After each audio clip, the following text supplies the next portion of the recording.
What's big, bad, and apparently dresses in grandma drag? The wolf. No animal has been more maligned in stories and fables. They are bedtime's public enemy number one. If anything goes wrong in any fairy tale, everyone knows to point the finger at the big bad wolf.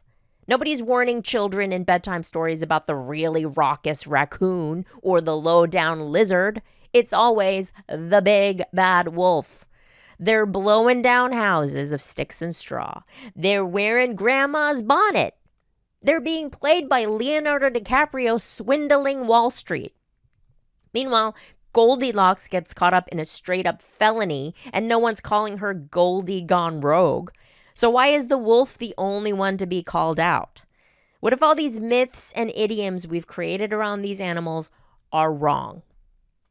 What if wolves aren't big and bad? Have wolves been unfairly framed by fables? That's what we're going to talk about right now. I'm your host, Helen Hong. And I'm your weird zoology friend, Joe Wimpenny.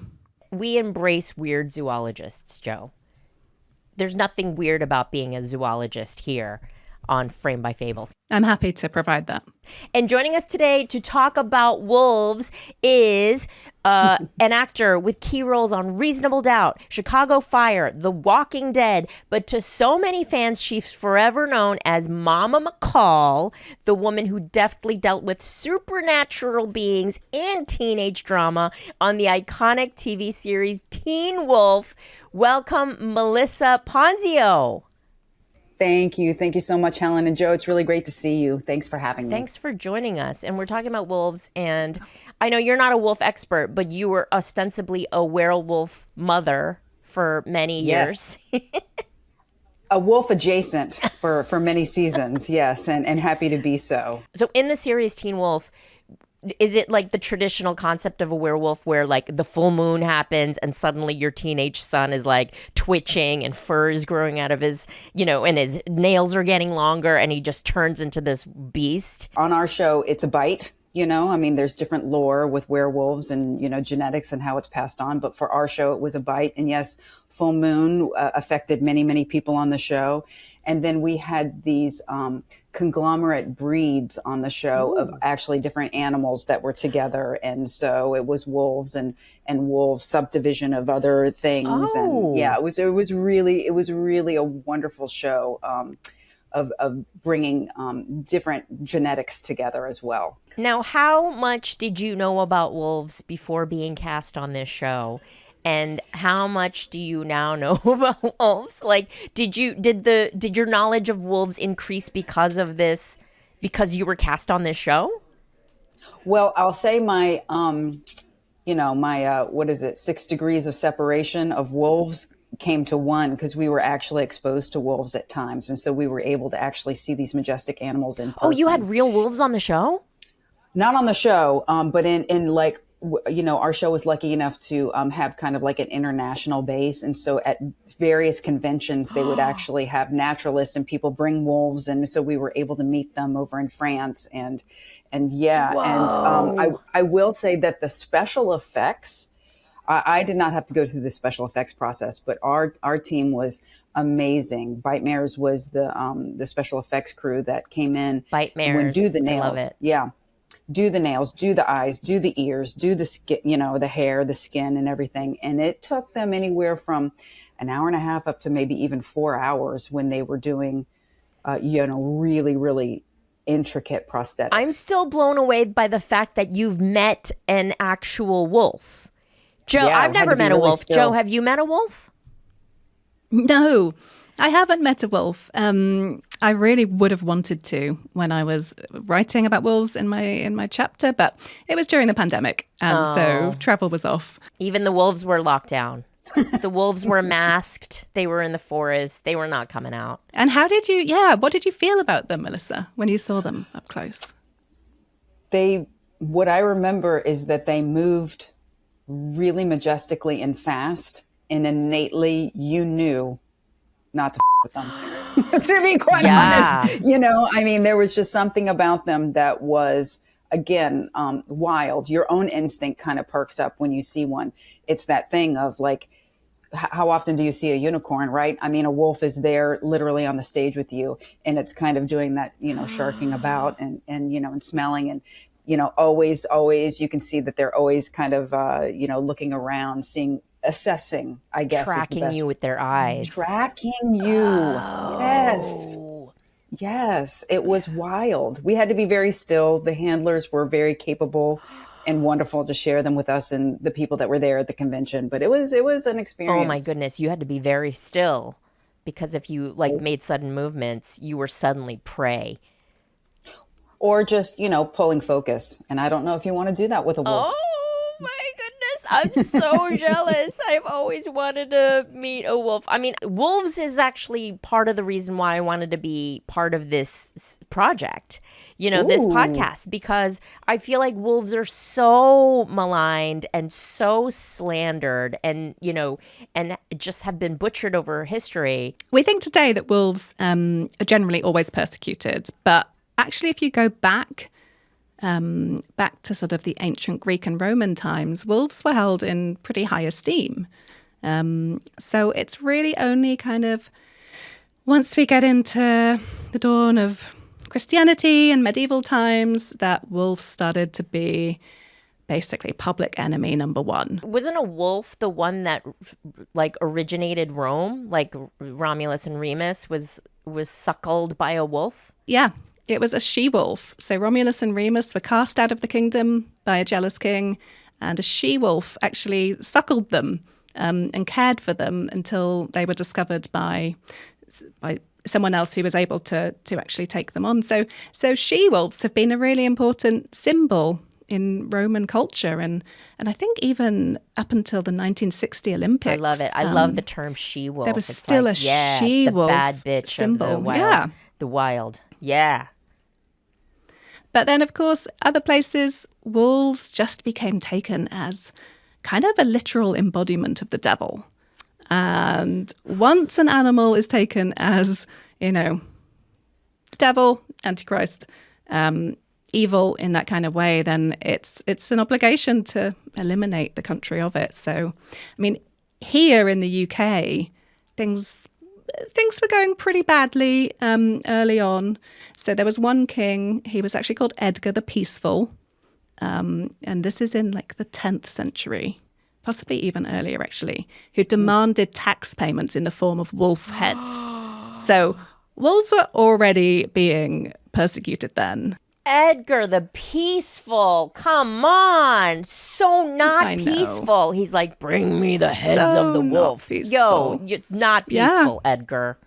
It was Edward I, King of England, in the 13th century, who ordered the elimination of all wolves. By about the 1600s, they were eliminated from Scotland. Some of them clung on in Ireland till 1700s, but after that, they've been gone from the British Isles and pretty soon after throughout Europe as well. And of course, the Europeans brought that anti-wolf sentiment to America. So the persecution has been pretty rampant.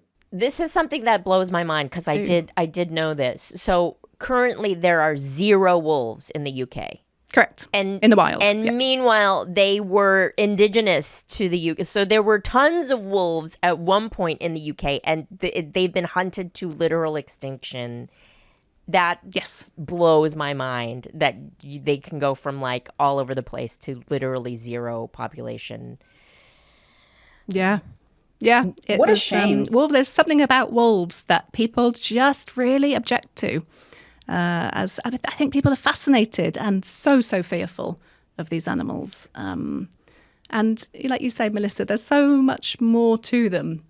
They're so fascinating. Absolutely. It's such creatures. A shame. And then, I wonder, what does that do to an ecosystem when you take out a predator like that? I wonder what ran wild then, because, wolves have jobs. We all have jobs in nature. Mm-hmm. And I'm just wondering, what then, took over or was more in abundance than it should have been? Well, in the UK, deer. And I think it's probably the same in a lot of places. So our largest native predator is now the Eurasian badger. The badger. I would not have pegged the badger to take over wolfdom. He's like, I'm number one now. Woohoo! Move over. Yeah. Badgers are taking over. Badger and then the red fox. So neither of those are going to do much against the large deer that just run rampant across the British landscape. Okay, so let's talk about specifically the stories in history, like Little Red Riding Hood, and Three Little Pigs. They both had kind of a big bad wolf character.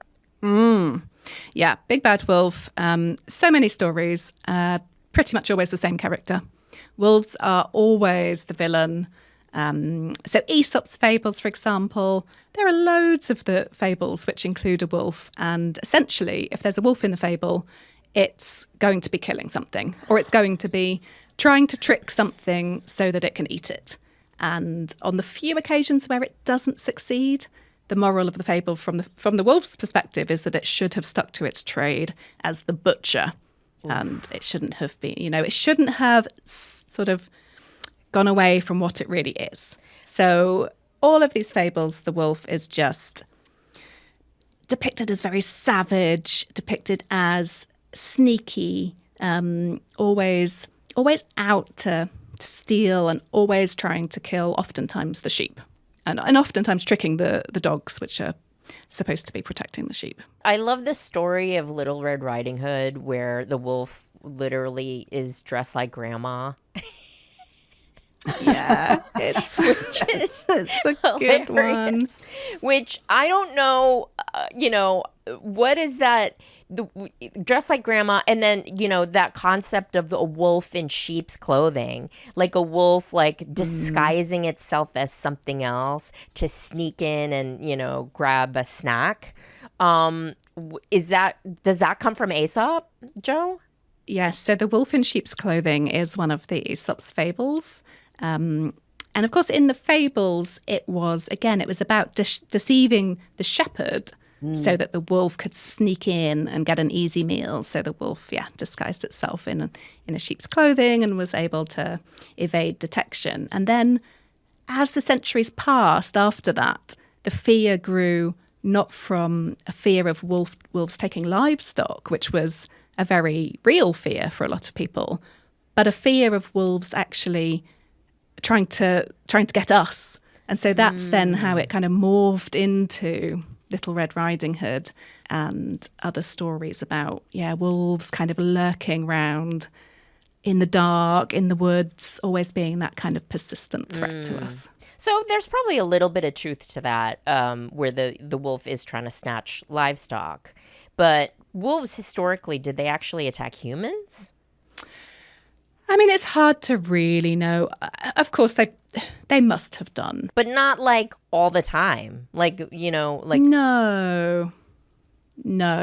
And once people were persecuting them, wolves just became extremely scared of us. So wild wolves today, they're extremely, they're terrified of humans. It's kind of built into them that they need to be fearful because they're an apex predator, but we're even bigger than they are, in terms of the damage that we can do. So the way that wolves hunt is they're pursuit hunters. They're incredibly well adapted, the long legs, they can run over long distances, and their tactic is basically just to chase down prey. And normally that's old animals, or that's sick animals, or, that's the young ones that can't keep up with the rest of the herd.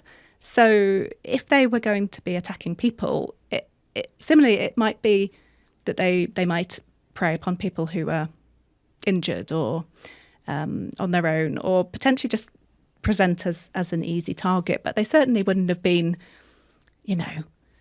running through villages, like breaking into houses and trying to snatch people from wearing their homes. grandma's clothing.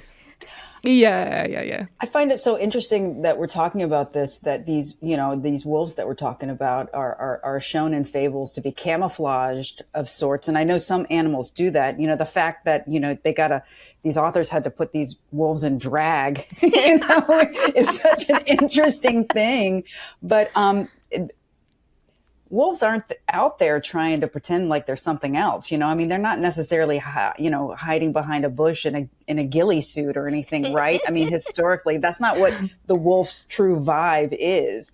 Do you think that they just did that in the story to try to, I mean, how did they even come up with the concept of literally a wolf posing as something else? Is that just to scare us?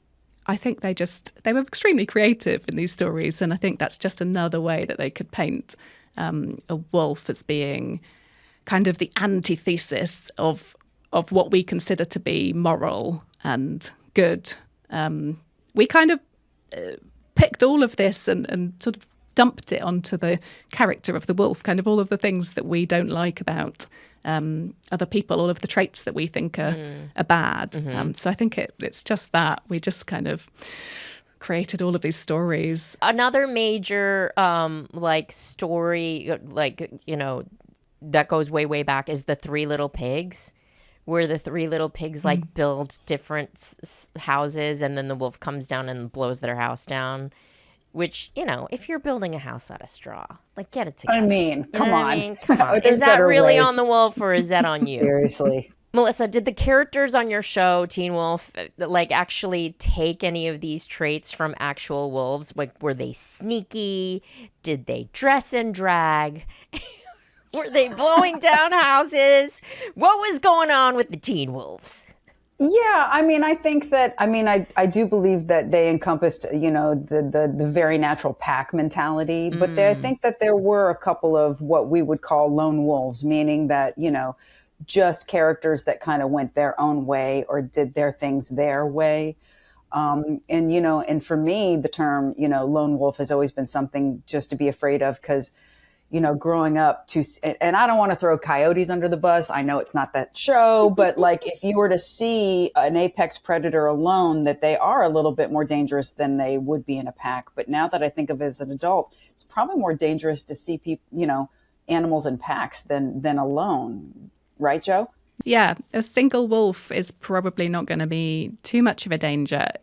Obviously, there'll be exceptions, and if it's absolutely desperate and, it might attack. But no, you would want to be much more wary of a pack. Because with a pack, you never know if there's one behind you. Right. That's ready to pounce. Whereas with the lone wolf, at least you see it and you're like, okay, I see you. And I can see if you're rushing me. They have so many qualities that we really admire among people. So it's just so ironic that they have such a bad reputation. Because we've talked a bit about them living in packs. And these are simply family groups. So they're related, where, the term alpha male and alpha female, that actually came from studies of wolves. But it's erroneous. The dominant pair in a wolf pack is simply the mum and dad, and the rest of the pack are their adult cubs. And so they're really strongly bonded with each other. They don't like other wolves. So if they're outside of their group, then they will attack them. But within their group, that's crazy because people still have the concept of the alpha male being like, oh, I fought everybody back. And so that's what makes me the alpha male, is that I was the one that dominated. And so nobody is going to challenge my authority. But you're saying it's just like dad. Yeah, it is. It is. And the person that did these studies, it was back in the 1930s, and they were studying wolves at Basel Zoo. But the thing is, he was doing these studies of two different packs of wolves, and he saw there was loads of aggression between them, and there was a lot of fighting, and there did seem to be this sort of dominance hierarchy. But the problem was they were just sort of random wolves that had been put together into packs. Oh. And so they weren't representative of what a natural wolf pack would be like. So that makes sense. It's not a hotbed of aggression and ferocity. In the wild, it is simply, that the makes breeding sense. So if you take a bunch of different dads from different families, that's when they're fighting each other. That makes sense. Yeah. Whereas in the wild, it's just like, oh, the teens are acting up again, and dad's got to get them in line. Exactly. Stop. So there'll be some little. Quit it playing the loud music and smoking weed in your room. I'm coming down on you, kids. Exactly. You're grounded. So, yeah. Melissa, you probably had to ground. Oh, yeah. No, yes, I had to ground my little wolf at least once. Let's talk about the terminology wolf down your food. That's probably a true one, right? Ooh. Well, certainly they don't know really when their next meal's coming from. So yeah, they would certainly be guzzling it down pretty Scarfing it quickly, down. I would Yeah. say. Mm. Yeah. They actually have a legitimate reason, unlike myself, where I'm just like, why did I eat this whole bag of Cheetos?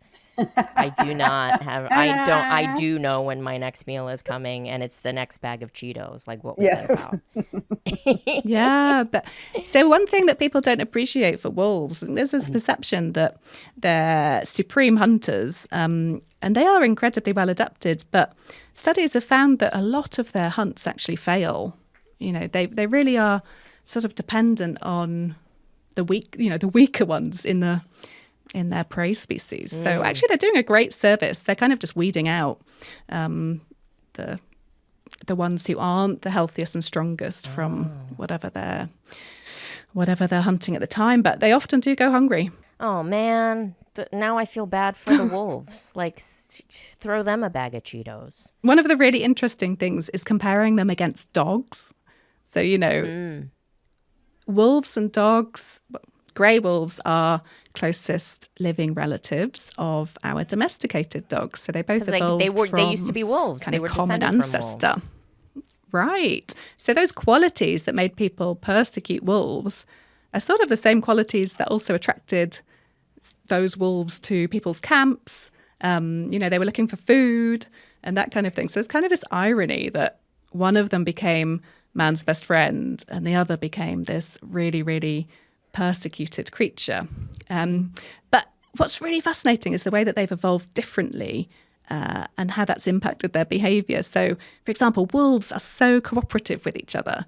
There's been research done where they will work together to solve problems.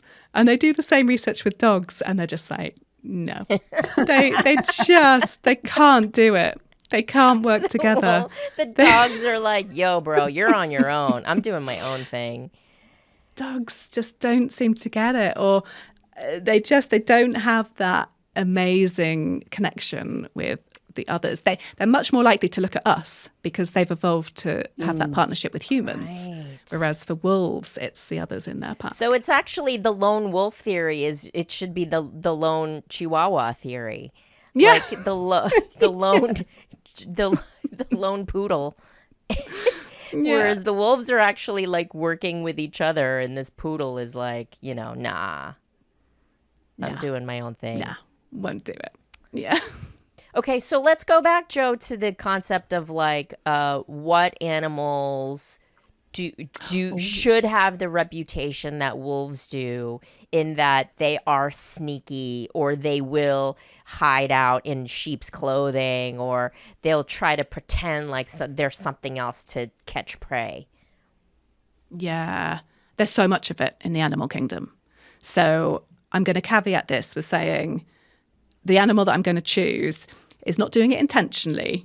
So if you want to think about intentional deception, you'd probably be wanting to look at things like chimpanzees or ravens, these kind of big-brained creatures who've got the brains for they have the intelligence to be able to actually manipulate others in their group. Like what? Well, I mean, it's nothing quite as complex as what we might be. Certainly not on the same level as what we do. But for example, this raven gaslit her girlfriend to stay in a relationship for many, many years. This raven was so smart. This he covered raven his tracks. was stealing her girlfriend's man and dressing in drag. Yeah, totally. It's a raven. Yeah. He had a burner phone. It was crazy, this raven. This raven was on. He was texting his wolf friend going, yo, dude, you got any tips? How do I keep this one? That's hilarious. Totally. The raven is blowing down houses. Yeah, the raven's actually behind the scenes everywhere, just kind of like saying, oh, let's keep putting the wolf. We'll keep just like poking the wolf out there. But wait, actually, so what is the raven strings. actually trying to do? Like, what is it trying to catch, and how is it doing it in a sneaky way? So it's mainly about just kind of withholding or manipulating information to its other raven friends. So it could be like it hides food in a place where it knows that they can't see it. But I want to just get to the animal that actually looks like, another creature. It actually goes to the effort of disguising itself, which is the green lacewing larvae. The what? So there's a lot of stuff, there are, especially in the insects, there's a lot of evolutionary adaptations for deception and for sort of disguise. So these little larvae, they predate aphids, but aphids are often protected by ants because ants they sort of like farm them in a way so that they get honeydew secretions from them. Oh. Anyway, lacewing larvae disguise themselves by wearing bits of kind of rubbish, including the literal exoskeletons of insects that they've already eaten. No! So creep show. That is a creep show. Oh my God. So they are putting on outfits to pretend to be other animals. Oh, that's crazy. They're wearing a skeleton suit.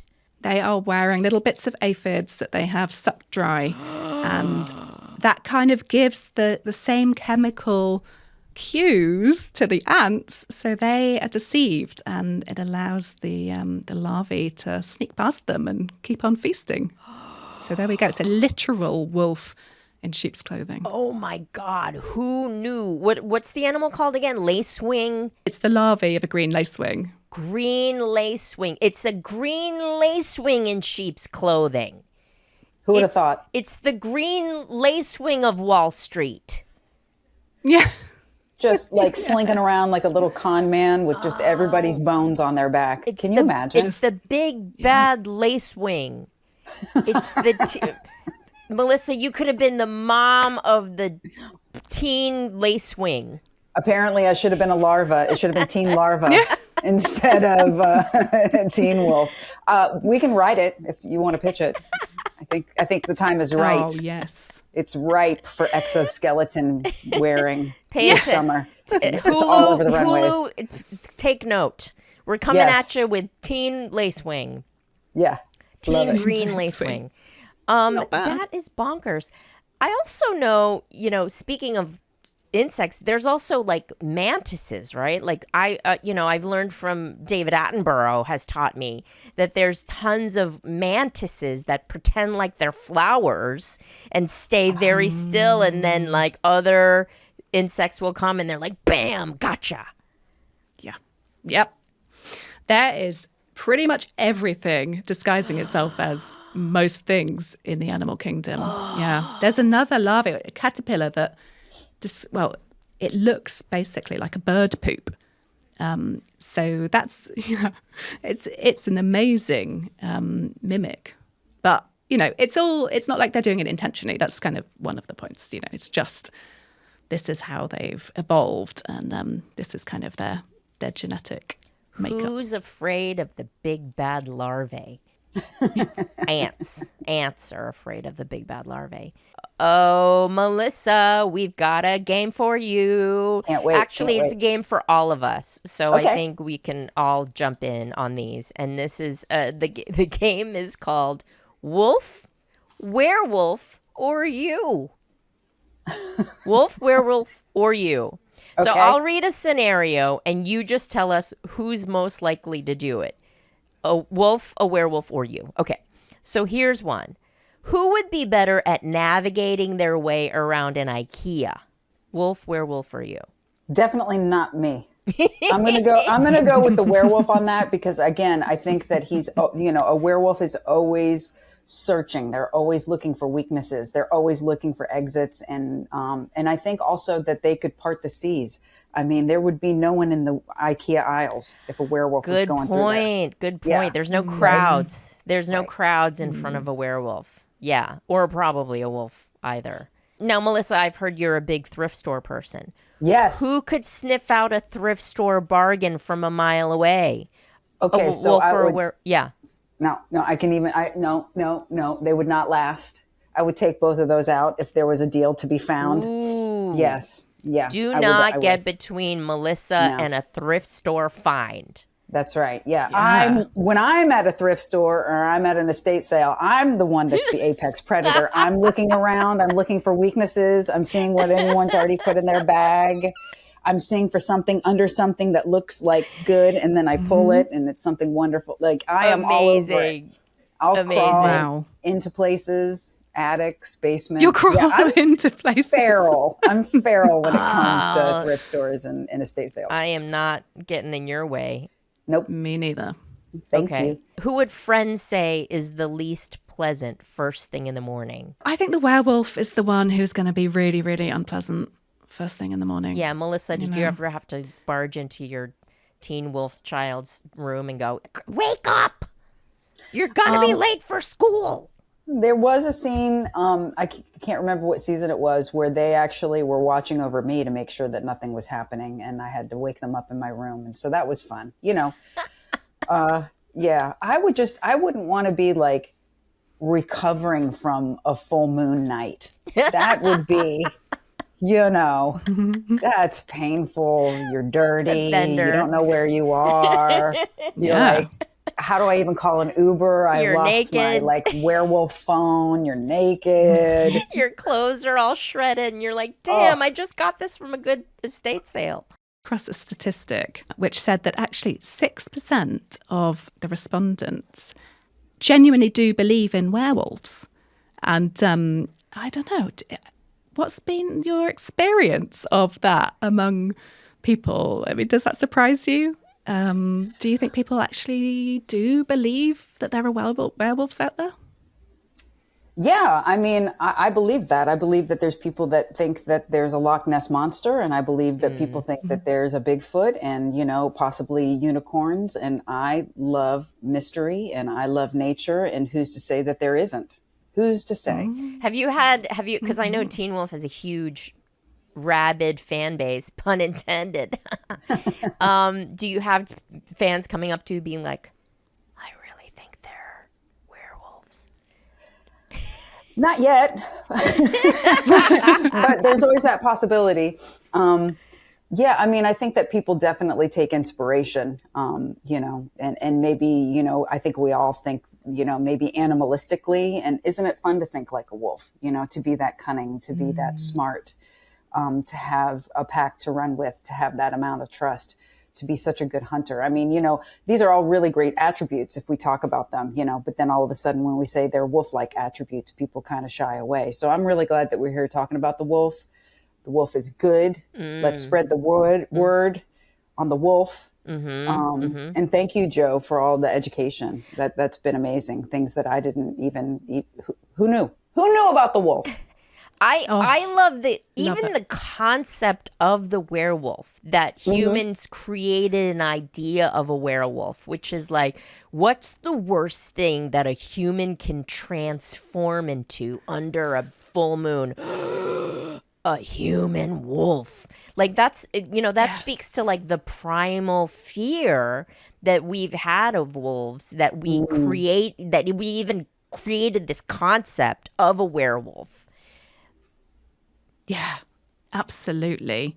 And there are some incredible stories, actually, thinking about werewolves and how they were treated in, again, sort of like Middle Ages time. So, people were punished because they were said to be werewolves. Really? But Like also witches? Yeah. So there was, people, there were murderers. But they were said to be werewolves and very brutally punished in a couple of examples. But there were also wolves that were punished because people thought they were werewolves. They thought that they had some human sort of driving them. So there was a famous example. It was called the Werewolf of Ansbach, I think, in Germany.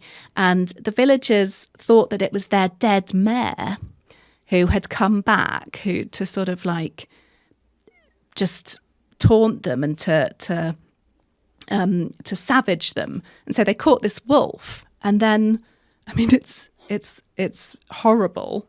Gives you a bit of an idea of the sort of things that went on at that time. But they killed this wolf. They then dressed it in a skin-coloured cloth.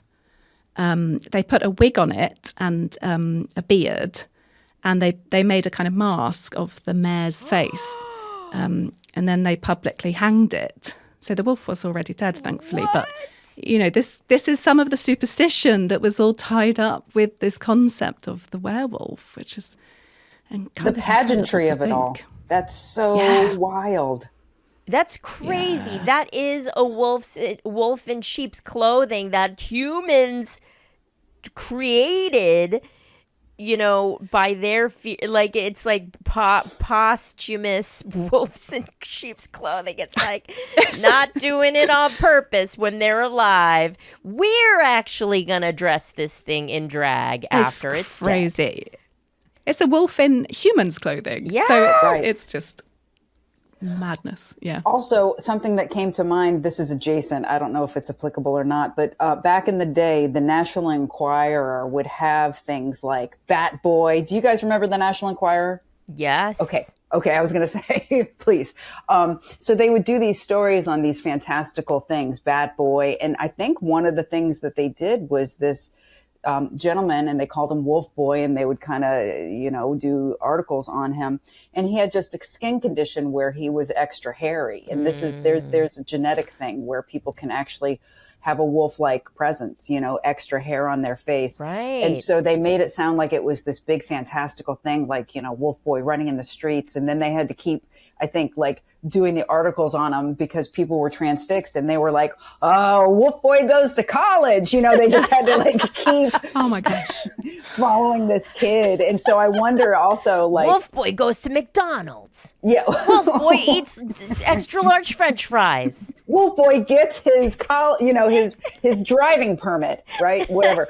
But I mean, the point is that, there could be actual imagery of people, werewolves, people, the cross between a human and a wolf, just based on genetic conditions. I mean, it's super adjacent. So what is a werewolf, in your opinion, or in your expertise as Mama McCall? I mean, a beautiful, misunderstood mythical creature who runs rampant and and wild and all the things. Yeah, that was it was really amazing, at least on on Teen Wolf and other shows, how they actually portray what we feel as monsters, maybe not so monsterly, and the whole thing of maybe it's not the monster, maybe it's actually the human. So I like that. Which what's actually the monster portion? Right. Melissa, do you think that it is harder to raise a teen wolf or a regular teen? Ooh, I would... 6 of one, half dozen of another, because I'm sure that regular teens probably feel like they're wild at times. So I would say a little bit equal. At least a teen wolf can go out in the woods and let go, let off some of the testosterone. Yeah, good point. Go slash a tree. Yeah. Can't you see there's a full moon? Why don't you get out there and do something with it? Get out of here. You've been playing video games all day. Oh, yeah, Jim. That's true. Yeah, at least they're getting outside, running around. Go make some new friends. Don't you have a pack? Right. That's hilarious. Cut your hair. All of the hair. They're so hairy smell? Right now. Yeah. Mm. So we have a tradition here, Melissa, which is a really fun one, which is we give you swag. Ooh. We're going to mail these to you. So we have this dope tote. It's a dope tote. It's a dope tote. Dope tote. The framed by Fables mascot is a wolf, right? Love it. Love it. Love it. Like a funny looking wolf. And we've been taking suggestions on what the name of our mascot should be. I mean, Harry is the first name that pops to mind. Harry. That's great. Yeah, or Curly. That might be fun. Yeah. You can get, listeners and viewers, you can get this dope swag at framedbyfables.com. And you too can weigh in on framedbyfables.com or on our Instagram page and see and weigh in on what you think the name of our mascot should be. We'll let the voters decide. Yes. But I like the suggestion of Harry. Harry's a good one. So we're gonna mail this to you, Melissa, because you're remote and you can sport your Harry tote.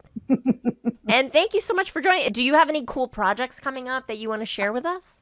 I just shot a cool thing that I can't talk about, and I hate it when people say that, but I'm just going to go ahead and say it. But, everybody can always find me on Instagram. I still try to do as many what I refer to as Moon Day Mondays, which are hearkening back to Teen Wolf behind-the-scene photos, trying to connect with everybody, and just continually thankful for everybody that's been a part of the show, that still loves the show, that loves what we were saying within the show. It was just a magical experience. And without the show, I wouldn't be here with you two lovely ladies. Oh my so God. Thank you so Moon much. Day Mondays. I love that so much. It's on your Instagram. And what's your Instagram handle? Let's just call it my name, Melissa Ponzio 1, I think is what it is. Melissa Ponzio 1. That's such a great idea. I'm going to do maybe Frame by Fables Fridays. There you go. Yeah. You can follow me at funny Helen Hong. That's at funny Helen Hong, because there's some other Helen Hong out there. That ain't it. They're not There's it. non-funny ones. They're passing. They're like non-funny Helen Hongs in sheep's clothing. Yes. I love it. Bringing it back full circle. Joe, how can we find you? Yeah, I think just at Joe Wimpenny on Instagram. There's no funny Joe Wimpenny. There aren't many Joe Wimpennys, I have to say. There's no zoo Joe Wimpenny. You're the one and only. Yeah, I don't know why there's so many damn Helen Hongs out there, but they have all my handles. Damnation. Thank you so much, Melissa, for joining us on Framed by Fables. Thank you all, listeners and viewers, for joining us, and we will see you next time on another Animal Slander Framed by Fables.